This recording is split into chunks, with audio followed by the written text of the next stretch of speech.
Buddy, Darren Cross here. Welcome to the assignment video for the 2.1 outline project. So again, you're going to use this template, which you will find in the announcement for module 2. You're going to use this template. You will also see in the prompt for the assignment, you will see the SNU template.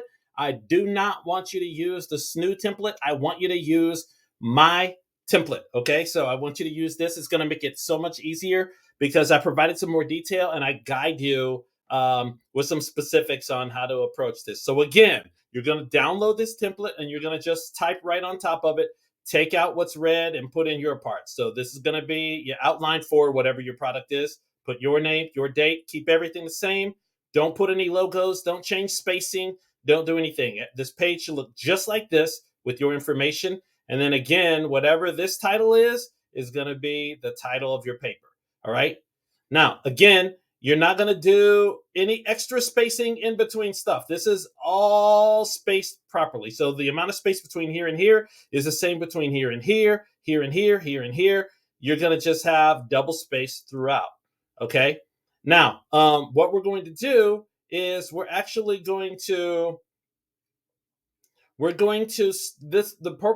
purpose of this project is to have an outline for how you're actually going to be doing the project, right? So this is another outline that's focusing in on the product or service that you said you were going to do in module 1. Okay, now there are elements that you were looking for, and we're going to cover all of those elements here. So in the first part of this, you want to do just the intro to your product. So this first part is the setup of your paper.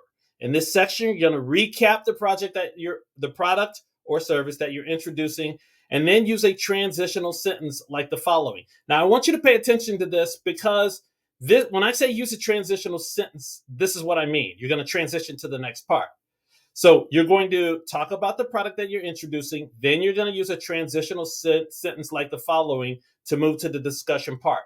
Following is a discussion of the intended customer, market opportunities, and financial opportunities for whatever your product is. So really what you're saying is usually you're going to say following is a discussion of whatever the main headings are or whatever the prompts are for your assignment. So this sets it up real nice. It lets me and your readers know, okay, they've read the prompt. They know what we're going to be talking about. So you're going to say the Gizmo Gadget 2000 is a product that helps people do this, that, or the other. As Chief Innovation Officer, I'm going to be introducing this. Following is a discussion of the intended customer, the market opportunities, and the financial opportunities for the Gizmo Gadget 2000. That's a great setup. So then now you're going to say, oh, intended market or intended customer, go right into it. Now, when we're talking about intended customer, I want to stop you right now. If you have not watched the entire Module 2 welcome video, stop right now. Do not go and try to do this paper. Go back and watch that video because we have a detailed discussion of target market and how to really think about segmenting and figuring out what's going on. But I will recap. If your product is not intended for a consumer market, in other words, regular people, then you're going to be frustrated as you go through here. So what you want to focus on is a consumer market. That way we can actually define them. All right. So you're going to start this section with one paragraph. Remember, one paragraph is 3 to 5 sentences that discusses the potential market segments for your new product. Market segments are a group of people with similar needs within the groups and differing needs between the groups. I talk about this in detail in the welcome video. So go in and talk about the potential segments. You will state which of the segments that you choose, and then transition to a discussion of the profile for that selected. Let me change this for that selected segment. Okay, so here's an example how this should look. The Gizmo Gadget 2000 helps people mow their lawn without having to get out in the sun, whatever it is. The market segments that could benefit from this product include people who are sick, people who people who really can't be outside because of health issues, people who are on the go busy and they just don't have time to cut their grass, but they they they they can't afford really to have a lawn service. Maybe this is single moms who really want to take care of this need without having to hire someone, right? So you're describing them according to the name, and I talk about that in the video, right? So you're going to say who the segments are, and you don't need to have a bunch of them. You don't really need to have three, but I mean, two would be great, because you're trying to decide the difference between the two. All right. And then you're going to say the intended customer for my product is, which one of these are you going to name? So name the ones. I'm going to go with the people with health problems. Following is a description of our intended customer. That's how this section is going to be, right? This first part. So you're saying, there's different, here's my product, this is what it does. There's different segments that can benefit from this. I'm choosing this segment as my intended customer.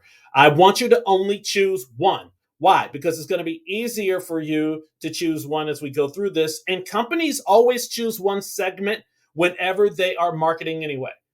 Now, it might be a large segment if they're doing mass marketing, but they use enough detail so that they can capture the efficiencies for marketing. But you're going to choose one because we're going to hone in on that target market, and everything is going to make sense for that target market. All right. So then we're going to go in to describe your intended customers using demographic, psychographic, behavioral, and geographical dimensions of a target market. I talk about this also in that video, right? So what you're going to do is you're going to describe them according to those dimensions. Now, again, I talk about it in the video, and I'll provide you with some resources that help you understand this. But you're going to say the unhealthy population, or whatever you're going to call them, are typically ages, blah, blah, blah, blah. They're typically retired. They typically are married versus non-married, whatever you think is the relevant demographic information. They also tend to value their time. They tend to want to I can't think of personality type psychographics for this, but maybe they value their time. Maybe they don't want to be outside because they want to be inside. They're typically like introverts and they don't want to be outside. Maybe they're not outgoing or anything like that, or maybe they just are relaxed and retired and they really just want to stay in and they don't want to do that kind of thing. Maybe they have other hobbies that they want to do and they just don't have the time. Okay, so that's talking about the psychographic part. What about their purchasing behavior? They tend to hire out, and they tend to want to hire a bunch of people. They buy a lot. They're loyal to a specific company. Think about what that is. Okay. Now you have leeway to describe this. I'm not going to sit here and try to verify if what you're saying is correct, but what I want to know is that you have the language correct. You also want to talk about this buyer typically lives in different types of climates or geographical areas. You know, in New York City, you're probably not going to have as many people as in the suburbs where there are lots of lawns.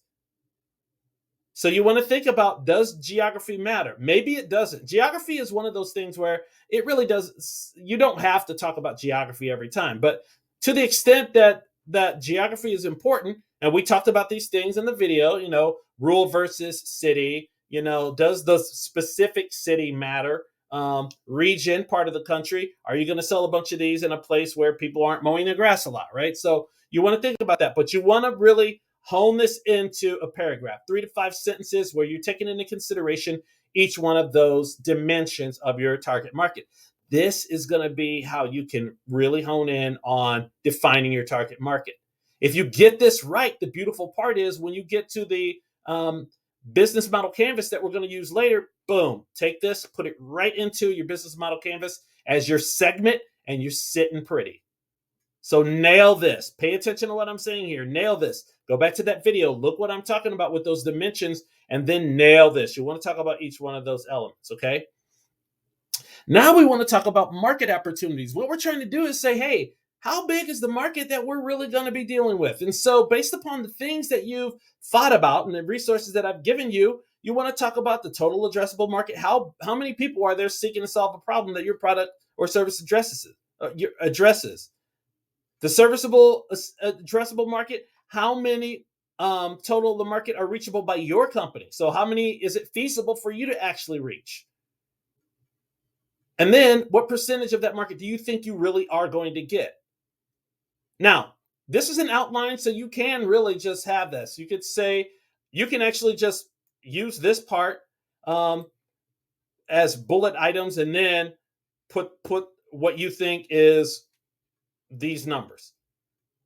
Now, to the extent that if you're saying that there are the total addressable market, you need to dig in and figure out how many people are actually in that market. So that's going to require citation, right? So dig in and figure that out. But these two are actually opinions. So you're saying, oh, sorry, you're saying based upon the capabilities that I'm observing, or what I think my company can do, or what we really are about, I think that we can only reach this number of people, and then we're not going to get everybody that we think we can reach. Although this says that it's really about who will actually purchase your product.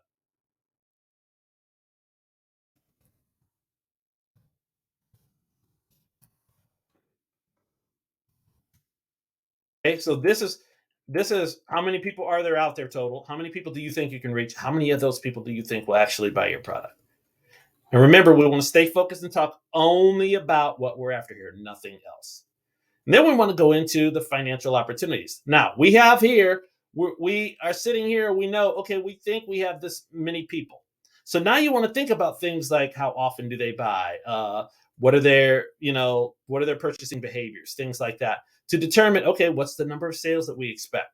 Based upon the number of sales, the price point we think we'll be at, what's the revenue that we think we'll have?